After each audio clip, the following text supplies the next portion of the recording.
So he goes to the nurse's station to get my nurse. And when she came back, she's checking my wrist and noticed by that point, I have no pulse. Oh my God. When the AFE happened, we've since learned I have a very small hole in my heart. And so as I was throwing those clots, it caused a stroke. It's nuanced. Having your fertility taken away at 34 years old there are no words, really. At the same time, it saved my life. My mother-in-law is just an amazing person. And she says, well, now she's in God's hands. And the surgeon says, what a wonderful place to be. And I don't think I'll forget that. Yes, we all need a cool down moment after that one. You can do hard things because of what Christ has done for you.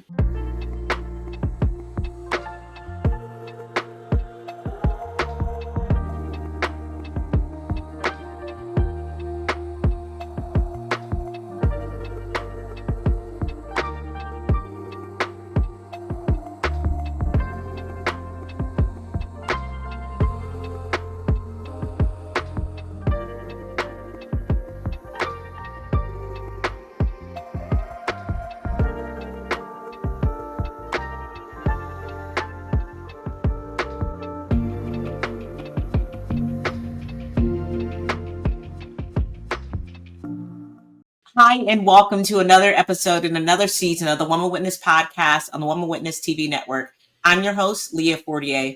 Here on this platform, we bring to you voices of dynamic women that are out there making a positive impact in their lives, in their family, and the community around them. Women of resilience, women of faith, women who have battled through something and they are bold enough, strong enough to turn around and grab the hand of another sister and pull them through and be a witness.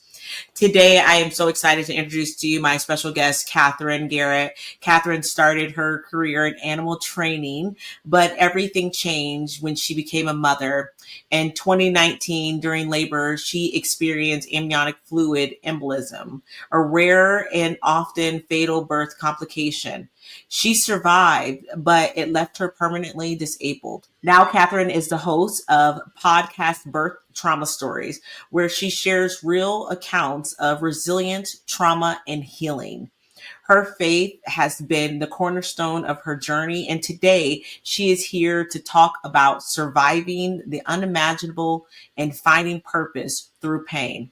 I am so excited to introduce you, my guest today, Catherine Garrett. Hey, Catherine, welcome to The Well. How are you? Wow, Leah, thank you for giving me the time and the space to be on your podcast today. This is just incredible. So thank you. Of course, Catherine, your story is so powerful, and man, I commend you for hearing the calling on your life right now and coming back and sharing your story of resiliency. We talked about it a little bit before, but I want to give you the floor. Can you take us back to that moment where everything shifted for you from animal training, which I love the heart of those who love animals. Let's just start there.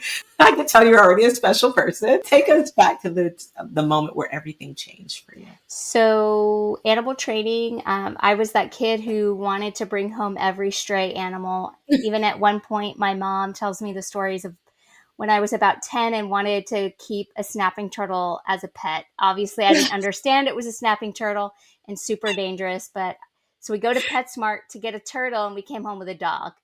And of course. I was so mad. I was like, I didn't want a dog. I wanted a turtle. But we had that dog for 12 years. She was a great dog.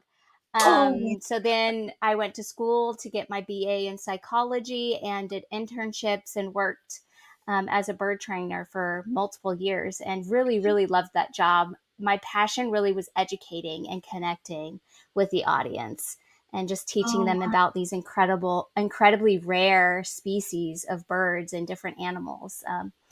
So then, what kind of bird, if you don't mind me asking? No, not at all. I mean, our show had everything from parrots to owls to vultures to chickens to pigeons. It was a bird show that was at Disney. And so there's a wide array of birds that are in the show. Oh my gosh, I love birds. They're actually really cool. I didn't like birds until I held that position. But after that, I was like, man, birds are really, really cool. They're smart. I mean, you can learn a lot from birds, by the way. Absolutely. I love it. Yes. Okay, sorry. That's okay. So then after that, I became a nanny.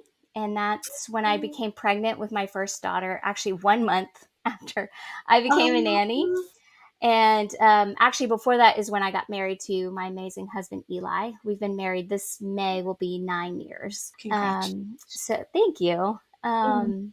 So then, yeah, I was a nanny for about 2 years. So actually, the first year of my daughter's life, I was able to take her to work with me. And then I became a stay at home mom. And that was Oh, just, I I mean, love literally my dream come true. yeah. Then after that, in January 2019 is when I became pregnant with my second daughter. Hmm. And then that September is when the amniotic fluid embolism occurred. Yeah. Wow. Did you have any reservations when I mean, you had your first pregnancy, everything went fine. Yeah. I mean, I had a minor complication. I had a uterine infection postpartum. So I had to be readmitted to the Mm, hospital. So obviously that was traumatic to a different right. degree. I fully believe God was preparing our family. I Mm, didn't know at the time it was happening because hmm. I changed OBs multiple times. And the Hmm. OB that we landed on, I was trying for a VBAC. And so I had some OBs that didn't do VBACs at all. I had another who told me I wasn't a candidate. And then the third one was like, yes, we think you're a candidate. We'd like to offer you what's called a TOLAC or trial of labor after cesarean. So Hmm. the plan is to do the TOLAC, and little what we know now is that Hmm. OB only delivers at one hospital in Orlando. Like I mentioned, I worked at Disney. We live in Orlando. And Okay. so, like I said, the OB only delivered at one hospital, the main hospital near downtown. Hmm. And at that time, that hospital was the only hospital in all of Orlando, like a big metropolis, Yeah. that had the machine and had this, like the team, the special team that I needed to save my life. So there is another hospital in Orlando that has the machine. They only do it for pediatrics, though, not adults. So, God was absolutely working through my pregnancy and preparing our Mm. family. And then there was another time, and I actually vividly remember this. There's a lot of my pregnancy I don't remember. I still have amnesia, but I vividly remember sitting on our couch and telling my husband, if something happens, I want you to go with the baby. Chloe is her name. We call her Chloe Ann. And I want Brittany, our doula, to stay with me. Like, why would I say that? Why would you say yes? Yeah. And Oh, so I'm getting chills. Do you have that, any thoughts like what there anything that led you to believe that something could possibly happen, like to just be thinking along those lines? in the moment, I think I dismissed it. The situation I just mentioned, I imagine I was starting to feel anxious about something. Yeah. And I've struggled with anxiety on and off for practically my whole adult life. So, I was just probably thinking, like, oh, it's just anxiety. It'll be fine.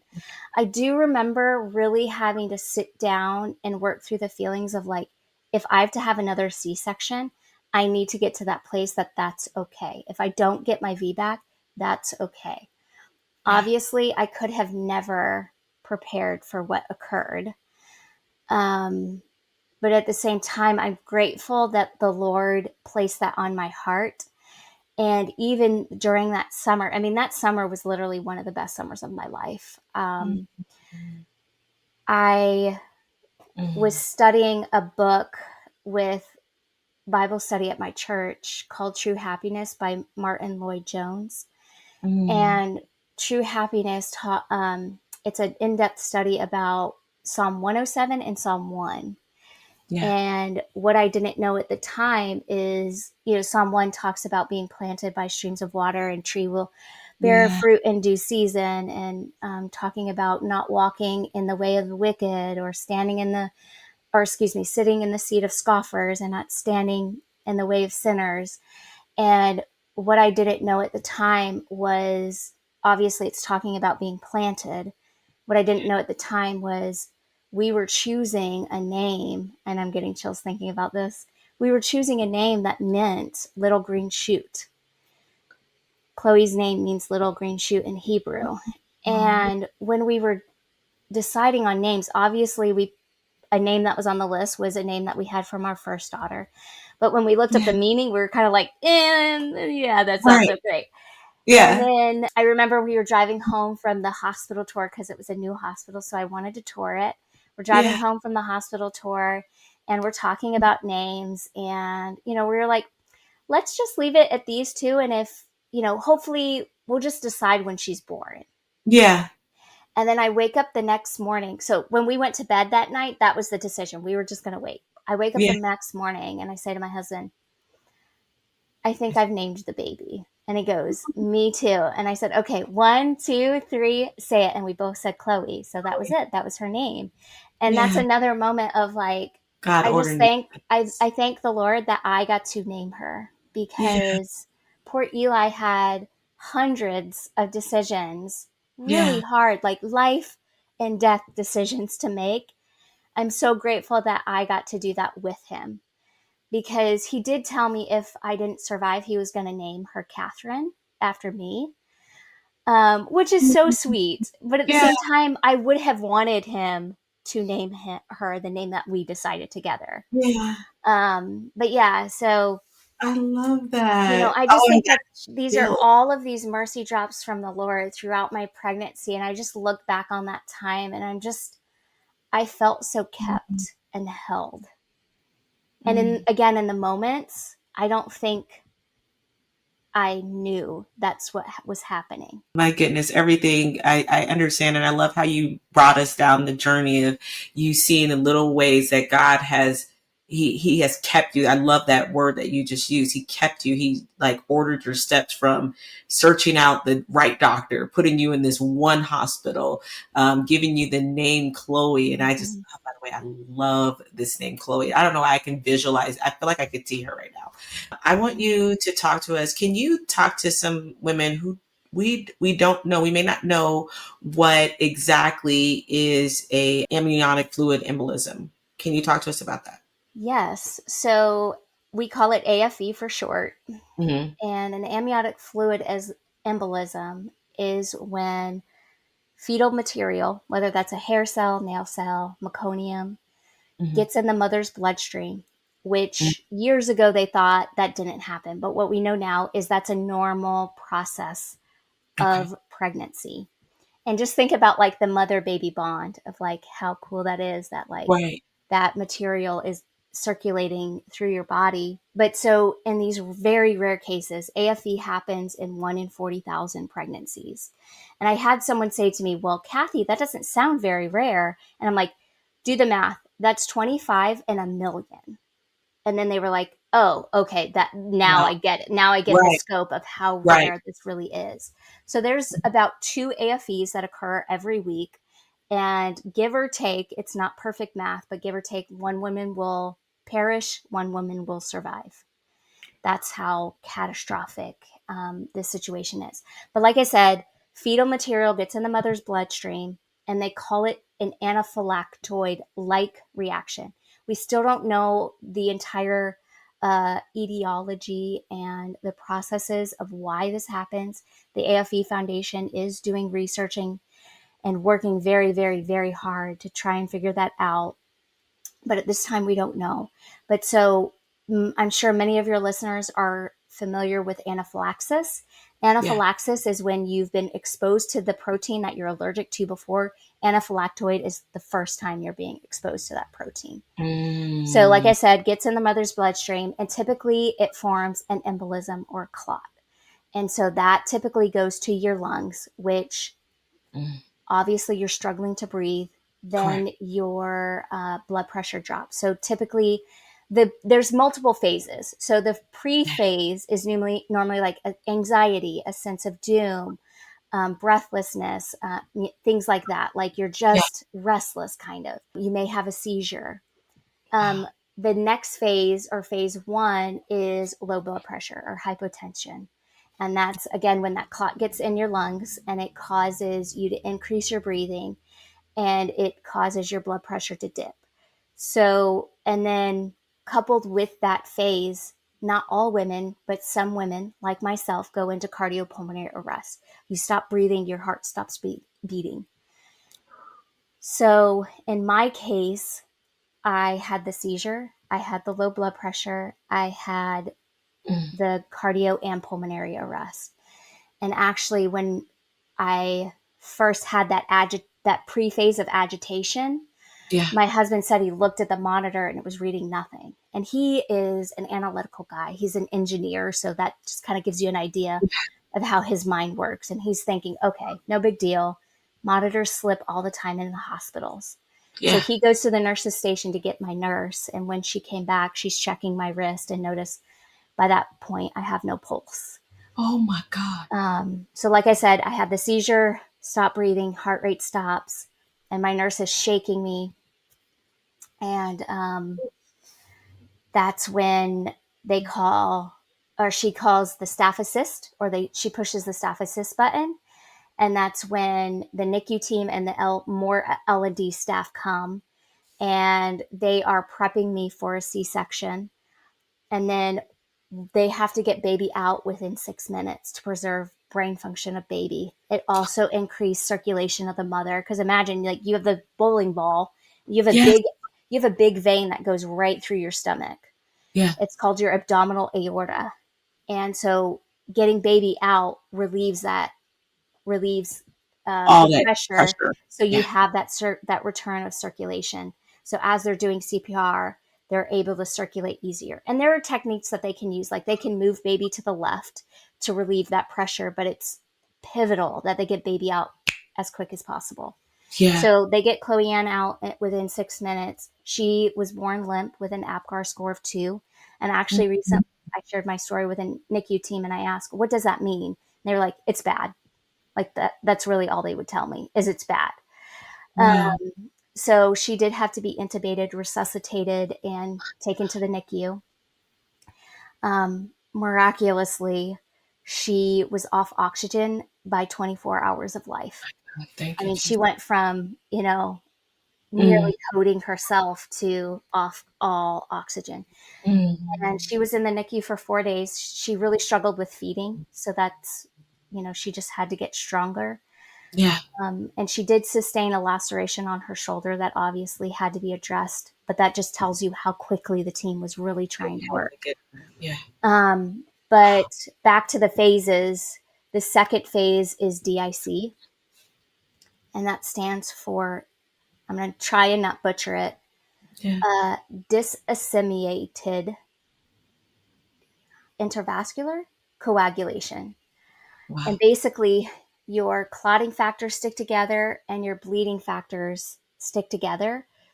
And you're bleeding so profusely because of all of the trauma that you bleed out all of your clotting factors, and you are no longer clotting. And so through the course of the 2 weeks that I was in ICU, I received 102 units of blood. Did you say 2 weeks? Yeah, I was in ICU for 2 weeks. I was in a coma for 9 days, in the ICU for 2 weeks, a step down unit for a week, and then inpatient rehab for a week. So a month total. I'm And speechless. yeah, it's not easy. I'm not gonna sugarcoat it. No. And then the last phase is organ failure. And so in my case, I was on dialysis for my kidneys. And that machine that I mentioned earlier is called ECMO. It stands for extracorporeal membrane oxygenation. So like dialysis is for your kidneys, ECMO is for heart or lungs or both. And ECMO in itself has a 50% mortality rate. My God. And ECMO became more prevalent actually during COVID. A lot of people needed it for their lungs. And so Yeah. it's also very rare to be on ECMO for both heart and lungs. Typically, you only need it for one or the other. In my case, I needed both. Both. And so when I coded, my lung, I'm not sure if it filled up with fluid. I don't really understand exactly what happened. I just know I had a hemopneumothorax, and that's when you have air and blood in your chest. And so when that happened, it basically sucker punched my heart. And so initially they thought I had a clot in my heart, but the clot was in my lungs, but they still did a thoracotomy or sternotomy, like they cracked my chest open Oh my God. to evacuate that clot and evacuate all of the blood and excessive clots that were in my chest. So when that happened, or excuse me, when the AFE happened, we've since learned I have a very small hole in my heart. And so as I was throwing those clots, it caused a stroke. God. And we didn't even know that. I wasn't even told that until I got home. Wow. And they didn't even know I really had the stroke. I was just showing the signs of it because I was too sick to even transport to whatever machine. I can't remember if it's a CT or MRI that they use to diagnose, but I was too sick to transport across the hospital. So they're just managing the symptoms versus getting information. Yeah. But so that after that first code, they took me to surgery and they performed an immediate hysterectomy. And since this has happened, I've met many of my medical staff because I don't even remember going to the hospital. There's about a month, give or take, that I don't remember. You don't remember going to the hospital. And I don't even remember the last weeks of my pregnancy. Wow. But so I've reconnected with my OB, and unfortunately, 3 months to the day before my AFE, there was another mom who had an AFE. And that mom did not make it. So when I asked my OB, because I know in her case, they didn't do the hysterectomy immediately, I asked my OB, was there anything you took from that case and brought into my case to save my life? And he said, obviously, we can never know for sure, but he's like, that probably peppered my decision to do the immediate hysterectomy. They didn't even get consent from my husband. They just did it. And it's nuanced. Having your fertility taken away at 34 years old there are no words, really. Yeah. At the same time, it saved my life. So your doctor believes that was the thing, that the difference with the other mom. Now, and there were differences. There were other differences. That mom had to go on ECMO immediately. Yeah. During that first surgery was 6 hours. They were able to stabilize me enough to where I didn't need ECMO. And after that first surgery, again, my husband is an engineer, always thinking one step ahead. Right. The team comes out to debrief him, and he asks, okay, what's the next step? She's stable for now. What's the next step? And the surgeon says ECMO. So after the second surgery, or I got out of that first surgery around midnight, and then a couple hours later, maybe 2 or 3 in the morning, they determine I'm decompensating again. I'm kind of going downhill again, so to speak. They see I'm throwing clots and still bleeding a lot. So they take me back into the surgery. And from an OB standpoint, things were stable because they removed. I mean, I don't know if your listeners realize, like, when you are pregnant, like, there's a massive wound in your uterus when your placenta detaches. And that's where the bleeding comes from. And Okay. so my team was smart enough to remove that. So from that standpoint, Got I it. was okay. I wasn't bleeding. Got it. I But understand. from a CT standpoint, I also forgot to mention, I'm a woman of short stature. I'm only 5'1". And so they had 5 people working on me all at once, from my lady bits up, Yeah. like Yeah. my belly up. So they had 2 people on each side and then one person at my head, the anesthesiologist.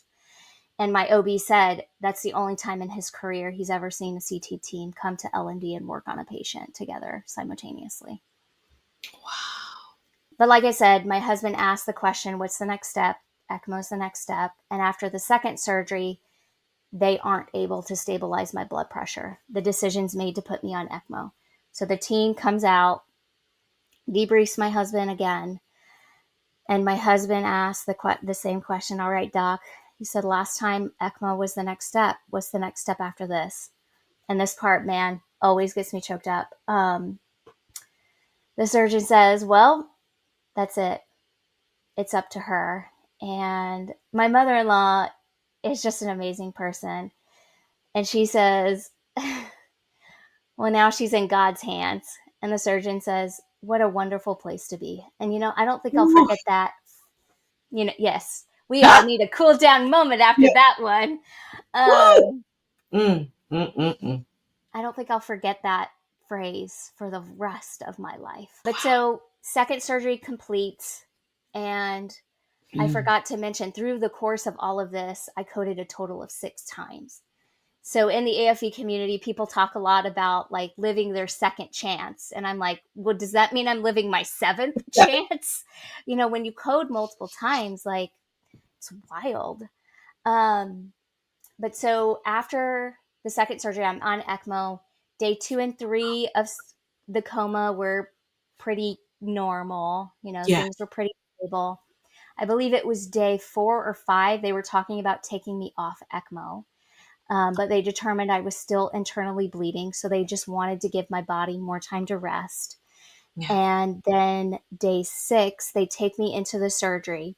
And actually, before the surgery, I don't know exactly, the details get muddled. But the story is my CT surgeon asked my husband, there is this doctor who's available. So the surgery, say, was scheduled for lunchtime, noon. Yeah. And my CT surgeon tells Eli, well, there's this other surgeon who is really great, and I think you should move the surgery up. And this, Wow. the doctor tells Eli, also, if it were my wife on the table, this is who I would want working on my wife. And so my husband's like, of course, why not? Let's move it up. Yeah. So the surgery gets moved up multiple hours, like 4 or 5 hours. And actually, as they're taking me off ECMO, they determine I have a massive clot in my abdomen, in that aorta I was speaking about earlier. And that's a known complication of ECMO, clots and, just damage, so to speak, to your body. I Yeah. also developed what's called compartment syndrome in my legs. And that is where your body basically, so mind you, if your kidneys are not functioning, you're not peeing. Right. So that fluid is not coming off of your body. And Okay. so I actually weighed more when I was in the ICU than I did entering the hospital pregnant. So I gained about, I think it was like 25 pounds when I was in the ICU. I can't remember. I mean, I was just so swollen. And Right. friends and family members have told me, like, the only way I recognized you was by your eyes, like the color of your eyes. So I lost my train of thought. We were talking You about, you weren't able to relieve yourself. oh, So yes. So you're what procedure swollen, and the compartment syndrome, like there's no space for, like, your skin can swell some, but eventually there's no more space. And they do a and procedure. they knew this, right? They Or knew it could happen. It doesn't okay, happen got it. in every case. But so with the And compartment then syndrome, they do a procedure called a fasciotomy. And that's where they slice into your whatever's too swollen. So in my case, my legs. And given how severe the compartment syndrome was, they were also talking about a double leg amputation. oh, And my family is like, dear God, please don't do that. She's a horseback rider. Like, she will be beside herself as she loses her legs, And if that happened, we would have worked through it. sure. People, amputees ride horses all the time. Yeah. But I've ridden horses since I was 10. So it's a massive, massive part of my life. Yeah. But they're actually prepped in the OR, ready for the fasciotomy. And the team calls my husband and is like, well, we found a small pulse, so we can proceed or wait. And my husband asked, well, what would you do? And they're like, we recommend proceeding. That's the safer option. And so then Eli asked, well, what happens if we wait and she needs it? And they're like, oh, we'll just do it bedside in her ICU room. And he's like, okay, let's wait. So they waited, and I didn't need the fasciotomy. Now, mind you, I still have damage to my leg. Yeah. I have atrophy and near constant pain 24/7. Oh my God. And you're So feeling this, of course. I'm sorry. You're feeling the pain. You're awake. At that point, no, I had not woken up from the coma. I Okay. don't remember that part, Okay. but I still have what's called drop foot. It's where you can't like lift your foot properly to Hmm. walk. So I Wow. walk with a brace. But that was multiple, probably four less incisions, which would have Yeah. caused even more pain. Right. So, but back to where I was with them taking me off ECMO, they found that clot and they were able to evacuate it 4 hours sooner. And so I needed another surgery called iliac stents, and that allows blood flow to trying to think of how to say it, like allows that blood flow to keep going to my legs. It also damaged one of Circulation. yeah, it damaged one of my kidneys. So I actually wonder if the clot was more on my right side because my right leg and my right kidney are more damaged than my left. Mm. The stroke was also side affected, so it's really hard to tell what caused what. Right. But something else I forgot to mention was Chloe Ann, like I mentioned, was discharged on day 4 of life. When I was placed on ECMO, I believe it was day 2, Mhm. 2 or 3, my husband said, and mind you, I'm still kind of open. I don't remember this, but I'm opening my eyes. I'm responding very little movements. But my husband said, I just had a look in my eye like I wanted to die. Like I just was wiped. As you can imagine, I'm tired. I'm exhausted beyond anything in this world. And the very smart man knows how much I love babies. And so he brings my daughter in to meet me. And they were actually discussing, do we do skin to skin? So for you moms out there, you know how pivotal skin to skin is for bonding. And unfortunately, she could not do skin to skin because at that point my chest was still open. They had not closed my chest incision. I'd also, more importantly, developed a cold, and so that could have put Chloe Ann's life in danger. Oh And my so they made the decision to put her in an incubator. However, when Eli mentioned that she was in the room, he said, I opened my eyes just to God. acknowledge just to acknowledge I knew she was there. And I unfortunately don't remember this moment, but I just know how hard I Mm. fought because your body puts itself in a coma. If you have your chest open, you're not going to wake up, No. God. and I don't know if at that point, like, I was on some pain meds, so I'm drowsy. Like I don't really know all the ins and outs of everything that was going on, but I fought hard to at least acknowledge I knew she was in the room. Yeah. So I like to say Chloe Ann's love saved me. Oh my God. I wholeheartedly believe it gave me that just extra ounce to push and just be like, no, I have to get home to her. Yeah. But so I get off ECMO and they start titrating the sedation down. And my husband actually questioned that because at this point I'm still intubated. My lungs were not strong enough to breathe on their own. And so I wake up on day nine of life. I think it was day 7, 6 or 7 is when they started titrating the medication down. Because also, the longer, I didn't know this until recently, the longer you're in a coma, the harder it is to come out, even if Okay. it's a drug induced coma. And so they need to, wake me up. They need Yeah. to, my brain needs to start working, my lungs need to start working, all of these things. Yeah. And, you know, one of the worst things in my life was waking up on a ventilator, not being able to communicate. They have to do this suction thing to suction secretions, Correct. and you feel like you're drowning. I mean, I vividly remember those moments, and like they have me cuffed to the bed because I, like most people, tried to pull my tube out. Right. Understandable. Right. I'm confused because I haven't been outside for over a week, so I have no rhythm. Right. Um, with night and day and things like that. I'm under fluorescence. There's so many things, and ICU delirium is very real. So I just think it was really hard waking up on the vent. Mm. And My God. mainly not being able to communicate, even like if I had an itch, or like a friend came over and noticed, or came to the hospital and noticed I kept winking at her. And when she got close, she noticed I had hair in my eye, like right here. Oh, And so she, she just gently moved it out of the way, because you I was couldn't move stuck. it. I couldn't move.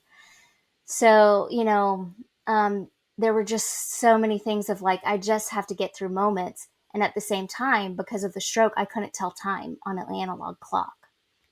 It took Mm. me years of occupational therapy and practice. Actually, my then 4-year old and I were learning how to tell time on an analog clock at the same time. I just think that's so You guys are funny. learning together. So yeah, like I couldn't Okay. tell time. And so maybe having a digital clock could have been helpful. And maybe Yeah. there was one and I just don't remember that. Yeah. I don't think there was. They're also talking about this baby. And I'm like, I What? didn't even remember being pregnant. Really? Yes. Oh, so you And lost memory. mhm, yeah. What? The last year of your life? Would you think, or would No. you? So I would say now, because I've gotten some memories back Right. as I've like challenged my brain and looked at pictures and text conversations and had conversations with my Right. friends and family, Eli in particular. I would say it's about a month, maybe 45 days, that Before. I Okay. don't have like vivid memories. And there are like snapshots here and there of like, I remember like being in a restaurant. So my husband's birthday is about 2 weeks before Chloe Ann's. And so Yeah. we went out to eat. And the following year, we went to the same restaurant. And I don't vividly remember the memory, but I remember walking into the um, restaurant that second year and going, It's we like a were deja. here last year. Yeah. Exactly. If that's a good way to put it. It kind of feels like Yeah. deja vu. We were here last year, weren't we? And he goes, well, yes. Don't you remember that? Um, so yeah, it's just pretty wild to not have your not have your memories Wow. and not remember being pregnant. So again, I'm still intubated, and the OB, my OB, Dr. Patil, comes in to tell me, like, you had a hysterectomy. I knew what that was. And you had Yeah. an amniotic fluid embolism. And I'm like, well, what the heck is that? And again, Mm. I can't ask questions. So then Eli comes maybe an hour or two later, same thing. And I'm like, I have no idea what that is. And Right. again, like they're talking about this baby. And the hospital was so kind to print out really beautiful pictures. We still Oh, have all of them. And they like laminated them really nice. And they hung them up all around my hospital room. And of the actually, babies. yeah, of family members. Yeah. And because they're trying to connect memories as well, because Correct. even like visitors, one visitor in particular, the one I mentioned about, she noticed I Yeah. had hair in my eye. Her name is Candace. We used to be bird trainers. That's how I met her. We were bird Okay. trainers together at Mhm. Disney. And so they instructed her, talk about like what you guys did together, because that will help bridge memories and that will stretch that neuroplasticity in the brain Yeah. to form those long-term memories again. And Yeah. so they instructed everyone to do that. So even when my husband would come visit me, we'd go through pictures and he'd be like, who is this? And who is this? And who is this? And there were people, I had met them. I could recognize them. I couldn't remember their name. Their names. And even there was one picture in particular. So when I was pregnant, we were pregnant, we went to Paris. And there's a picture of us. Actually, it was like a week or two before it burned down. Yeah. Um, but there's a selfie of Eli, myself, and my first daughter Claire in front of Notre Dame, Yeah. and it took me 2 weeks to remember where that was, because I kept looking at it like I know I was there. Yeah. Obviously, I can see myself. I recognize myself in that picture. I could not remember where it was, and putting yourself in my shoes, imagine how frustrating that was, because I would try to think and think and think, and then Yeah. I'd give myself a headache. Yeah. Because again, with a brain injury, like the biggest thing you need is rest. Yeah. So But much rest. they wanted you to be challenged during this time, right? Yeah. So You I had to would learn. wake up for an hour and then sleep for an hour and a half, and then wake up for 30 minutes and sleep some, like it was, I mean, I was sleeping probably, I don't know, 16, 20 hours a day, even when I got home. even when I was discharged. I was Because, just saying, so when did they discharge you? About a month later? yeah, it was actually 1 month to the day. So I went into the hospital September 18th to deliver. I came home on October 18th. Yeah. And I forgot to mention as well, the day I woke up from a coma, or let me back up a sec. In the AFE community, survivorversaries are really big. And so a lot of moms have their survivorversary the same day as their child's birthday. Yeah. And for me, I didn't want that for a couple of reasons. I wanted Chloe Ann to get her day. I selfishly was trying to separate it. It took years for me to realize, like, I can't separate it. One of the best days of my life, welcoming my second daughter, will always, always be the worst day of my life. It doesn't trump coding 6 times. But so I chose the day that I woke up from the coma, and that's September 28th, and we celebrate every year. Actually, last year was 5 years, and we threw a big party, and multiple members of my medical team came. It Oh, was just you are a miracle, Catherine. thanks, thanks. A living miracle. Thanks. You know, I always feel like that title is convoluted because I've always been that person. Like, I'm fine being in the crowd. Like, I don't particularly enjoy being the center of attention, which is ironic that I have a podcast. But, you know, I really do believe like this is not my doing. This is what God is calling me to do and pushing me to do. So thank you for your kind comment. Yeah, it You just, are. it's weird to be called a miracle, but You you are a know, miracle. to me, I think it's really God, you know, like I have to give him the glory. It's not, I had to work really hard. Don't get me wrong. I worked really daggum hard to survive. Yeah. But you know, I do believe I had a choice. I believe I went to the gates of heaven and I heard a voice say, "It's just not your time yet." And I believe that was my grandfather. And oh my gosh, I'm gonna get emotional. Today is actually his birthday. Catherine. I'm sorry. Okay. So I believe, like I said, went to the gates of heaven, and I believe that's my grandfather. He passed away a little less than 5 years prior to my AFE. Wow. And this is obviously a God ordained moment because today is his birthday. Today's his birthday. Today is his birthday. And all Huh. day he has just been so heavy on my heart because I just miss him. I miss him so dearly. He was just an incredible person. So I love the fact that he was the first one to greet me. And oh my goodness, what a sweet moment it will be when I get to go back and see him again. But I just have a question for you. Oh, go ahead. Go ahead. like he said, it's just not my time yet. I had things to still do here.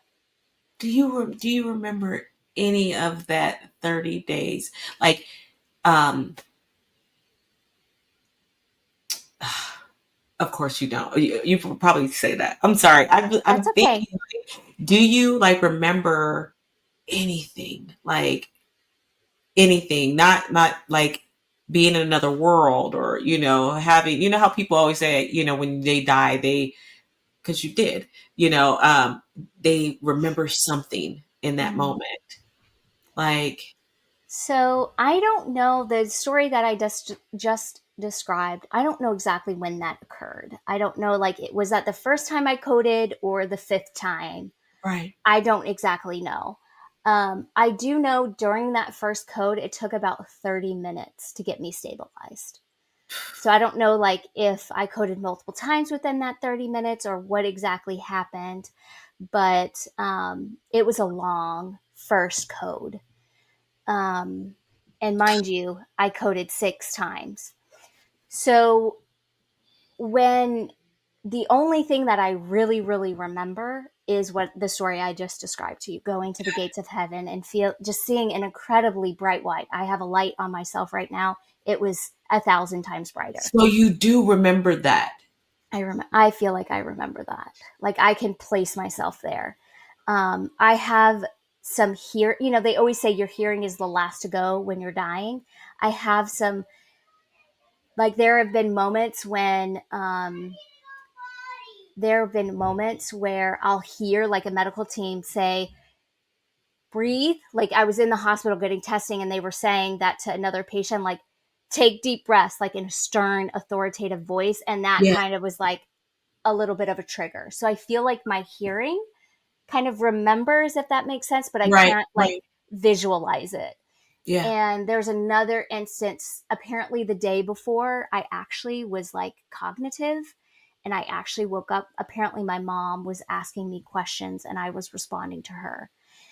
And I, again, kind of sort of remember it. I remember being super anxious and being super upset, but I can't like visualize it. And I don't even remember the words that she said. Yeah. So those are probably the only situations that like are You kind of do. sort of Yeah. memories. But like I said, going to the gates of heaven, I wholeheartedly believe I remember that. That's beautiful, Catherine. I'm sorry. Thank you. I'm sorry if I'm just in awe because I mean you are like your story is a miracle. Like, oh goodness, I won't get to. Okay. Having this near life, near death experience, Mm-hmm. I want to ask you, how has it changed you in the way that you see Oh, yourself? that's such a great question. It's changed me in every aspect, spiritually, physically, mentally, emotionally.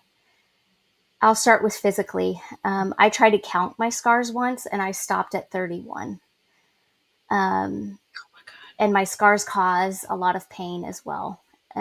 So it's changed physically because pain is limiting to anyone who's in pain, whether you've broken your foot or have a near death experience. Um, Spiritually, the Lord is so good. That's all I can say. I just, that taste of heaven, it's a craving unlike anything I've experienced. Like, I love chocolate. It, Yeah. it's not even a comparison to craving chocolate. Yeah. Like, pregnancy cravings or Yeah. menstrual cravings. So spiritually, it has brought me, because when I'm in pain, there's not much I can do except take a moment to pray or take a moment to rest. And so when I'm resting, typically I'm praying, like, God, I know you can take this away. Yeah. Please just help me. Um, Mm. Mentally, I would say I've had my ups and downs. I've questioned, God, why. I didn't question why the AFE happened. It was more, why was mine so severe? Because some AFE survivors are in the ICU for 2 days, home, I don't know, day 6 or 7, and they have no long term disability. I will be permanently disabled. Um, and I'm still coming to terms with that Yeah. because my doctor just told me that last summer. And yeah, that's a hard pill to swallow. Yeah. But, you know, in God's compassion and mercy and grace, He does not get angry at our questions, because there have been moments of anger too, like, good, good gut. Oh Yeah. goodness, better way to say that. Oh goodness, um, Yeah. this is really hard. Like, I didn't get my license for over 3 years, so this drastically impacted my life. I'm no longer a stay-at-home mom. I wanted to homeschool my kids. I don't homeschool. And there are so many moments of just wholehearted, open-handed surrender of what God has for our family. And even like, Mm. like I mentioned, I had that year home with Claire, and again, one of the best years of my life. I didn't Yeah. get that with Chloe Ann. She'll be starting kindergarten this fall, and it just was not in God's plan for me to be home with her. And again, that's a hard pill to swallow. But Yeah. God, again, in His loving tenderness, allows us that space to fully process the grieving and fully process the joy, because we survived. Like, it's, Yeah. and like I mentioned, that party, that was a massive moment of joy. Like, it was just amazing, especially with my team, like taking time out of their lives to come and support us. Um, but yeah, it's changed I would say every fiber of my being. My God. Wow. Thank you for your transparency Of and sharing course. that. I can only imagine, having those moments with God. And, I always say that the enemy goes after you harder when Oh, there's an assignment on your life. absolutely. I wholeheartedly believe that. Mm. And one of the things that really pulled me through, especially those first like 6, 9 months, because I had multiple rehospitalizations. So I even had more complications that first year. Actually, last year was the first year I was not hospitalized or taken to an ER. So that Wow. was year 5. Um, so those first 6, 9 months, listening to the Psalms, because I had to learn how to reread. I had to You learn how had, to read again. wow. And that's something I still struggle with. Like focusing on a page line by line, it really tires my eyes. But listening to the Psalms and just hearing the psalmist cry out to the Lord. And again, like the Lord doesn't negate our cries. He wants that. You He once. wants that close communion with us. So that would be my encouragement to anyone going through a hard season. Cry out to him. He's there for you. Oh, my goodness. I'm sorry. The previous podcast I did, it was interesting. We were talking about long suffering and Yeah. crying out to God and knowing Mm-hmm. that He will keep you. I mean, everything that you are saying right now, Catherine, um, since becoming disabled in that moment, how do you feel like it has impacted your experience as a mother? Physically, obviously, I'm limited. Like for Mhm. the first 6 weeks, I wasn't able to. I mean, that's normal with a C-section, but Sure. Yeah. I wasn't allowed to pick up my 2 year old. My kids are 5 and 7, and they actually weigh the same, but it's still hard for me. Like most moms can pick up their 7 year old. I can't. Hmm. I have to have them climb up a ladder and like do a piggyback ride. Like I can't pick them up and like hold them like most moms do. Hmm. So physically, like I have a lot of limitations. I fall a lot because I developed a chronic illness after this as well, and it leaves me dizzy. And when I'm dizzy, my right leg isn't always strong enough to hold me up. And so there's been multiple times I've fallen, countless, let's not say multiple, countless Yeah. times I've fallen because my leg literally just gives out. Just so. Um, Mm.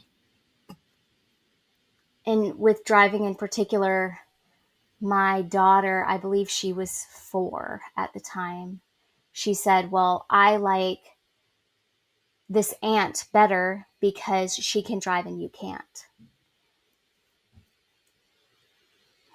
Yeah. How do you explain that to a 4 year old? So there's so many physically challenging limitations that is just our life now. And we're working through that. Looking through it. As a mom, I would say spiritually, like I'm constantly trying to redirect, because one of the mantras that I've kind of adopted through this process is it Philippians 4:13? I can do all Oh, things through Christ who strengthens me. I kind of twisted that, not twisted that, that kind of sounds bad, but yeah. made it my own. And I say, I, Catherine, can do hard things because of what Christ did for me on the cross. Amen. And I think it's very fitting. We're recording this right after Easter. Easter. Yeah. He hung on that cross so I could survive, even in my sinful nature, because I'm not perfect. I still get angry and Yeah. snap and, Yeah. don't act Christ like. Yes. But because of what he did for me, it's priceless.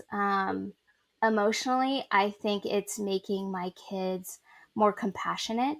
I think they're seeing that compassion, like me giving them that compassion. And again, I'm not perfect, but Yeah. I'm Yeah. still human. But I think that they're becoming more aware, because I do therapeutic horseback riding. Like I mentioned, horse is a huge part of my life. I Yeah. even like competed on a college team in my Wow. 20s. Like that's how massive a part of my life it is. And so one of my goals was to get back in the saddle. And Eli was like, "Are you insane? You nearly died." I'm like, "No." But so I explained what therapeutic horseback riding is, and how these instructors are specifically trained for people with disabilities, and how even the horses are specifically trained for people with disabilities. And so I do therapeutic horseback riding, and actually like love, like, my instructor has become a dear friend of mine, and her son is living with cerebral palsy, CP. And so my kids are now exposed to other people living with disabilities. And I can't Yeah. wait to see how that is going to shape their life and how God is going to use my story, to use your words, the miracle story in Yes. their life. Yes. Um, Wow. because I never try to negate the impact on Eli and the girls in particular. Like, becoming a caregiver was not in Eli's cards, or the cards he thought, I should say. They Yes. were in his cards because Right. that's what God allowed to happen. Right. But I have to rest a lot. I get migraines as well, Yeah. so I have to rest a lot. And obviously, Eli has to pick up that slack of, just the cooking, the cleaning, the caregiving to the kids, because they're getting older, they're getting less physically demanding, but they Mhm. still have a lot of needs. Sure. So it's impacted everything. Yeah. Kudos to Eli. Okay. Yes, We clap yeah, it up for Eli. yeah. And actually, so funny What? story.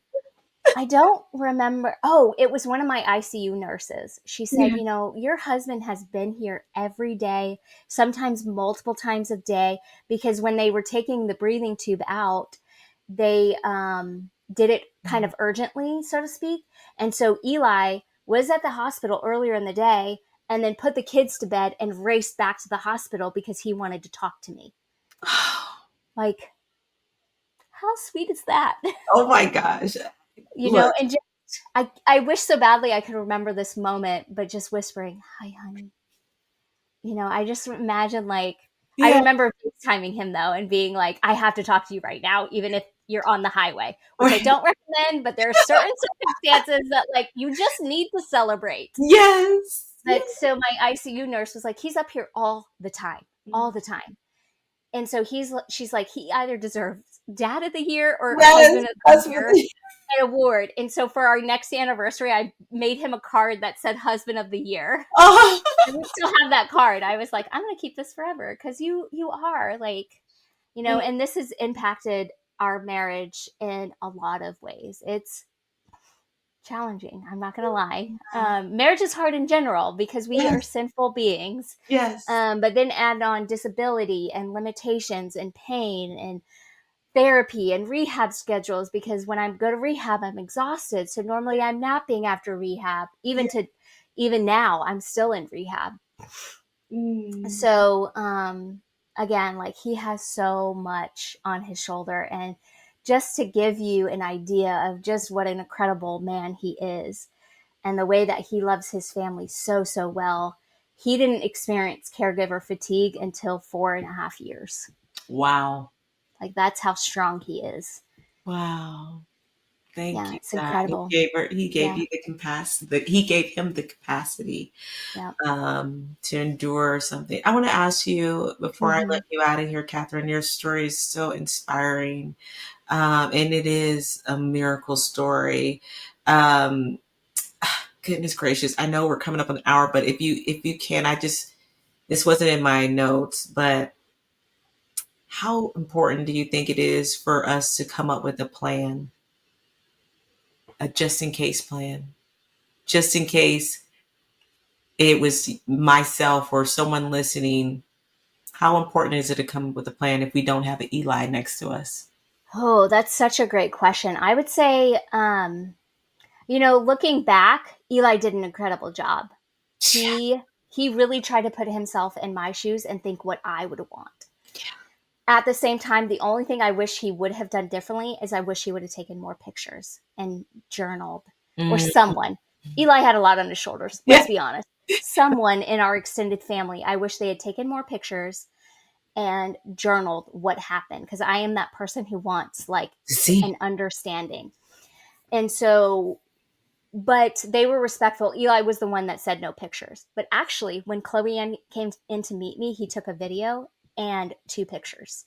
So oh, he still documented that really incredibly special moment. yeah, So, but I love pictures. So yeah, I would say, I mean, it's nuanced because when you're, you know, you want it to be the best day of your life and you don't want to think about dying, Yeah.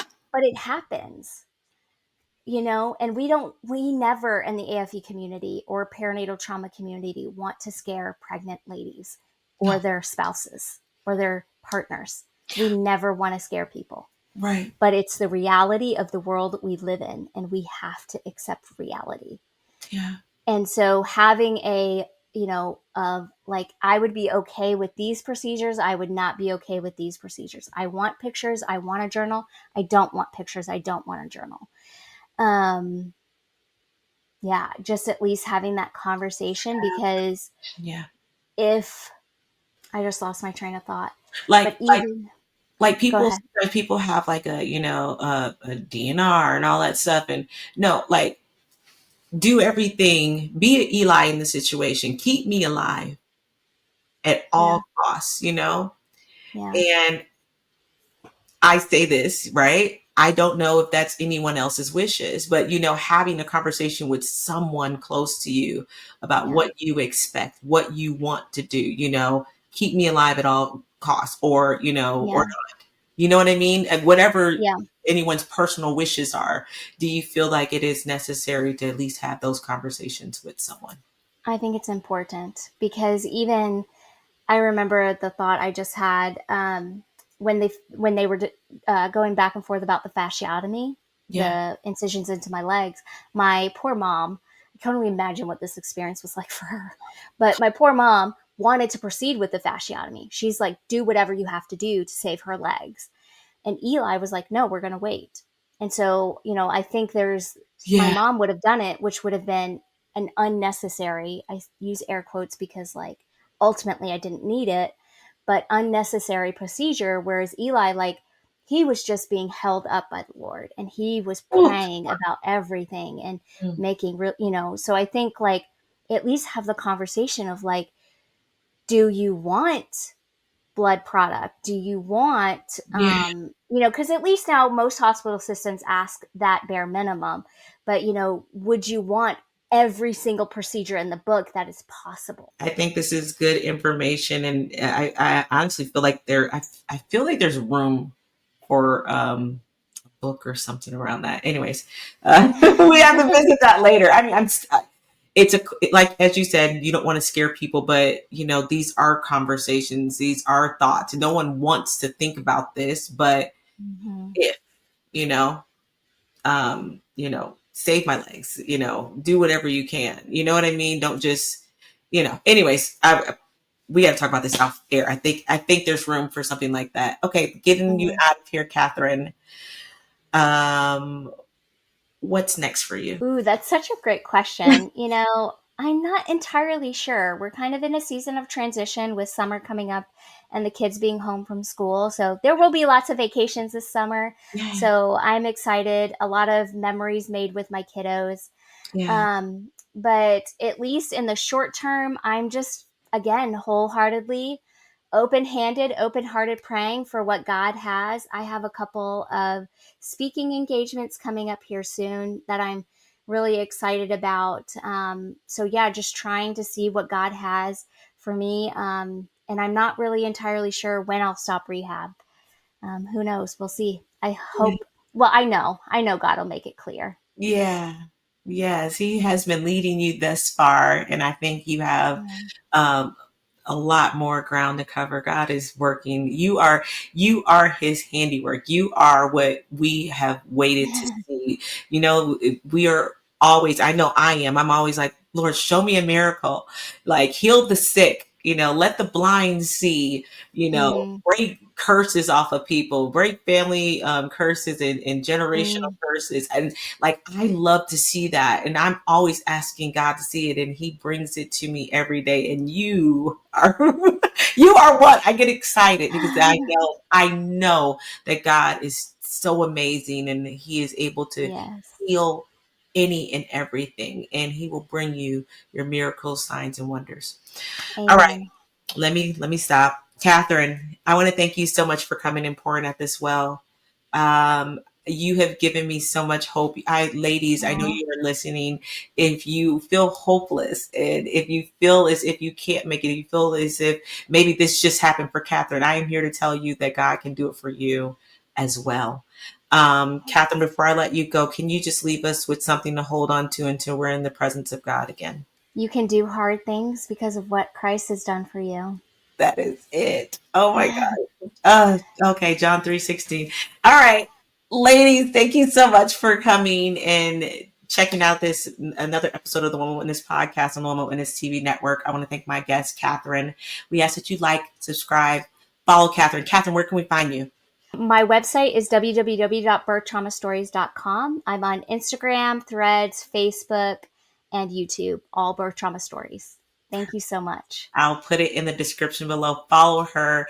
If you have any questions, put it in the comments below. Shoot Catherine an email. Thank you so much, ladies, for tuning in to another episode of the Woman Witness podcast. And perhaps you were chosen for such a time as this to write, to tell your story, your truth. Until next time, bye-bye. Bye.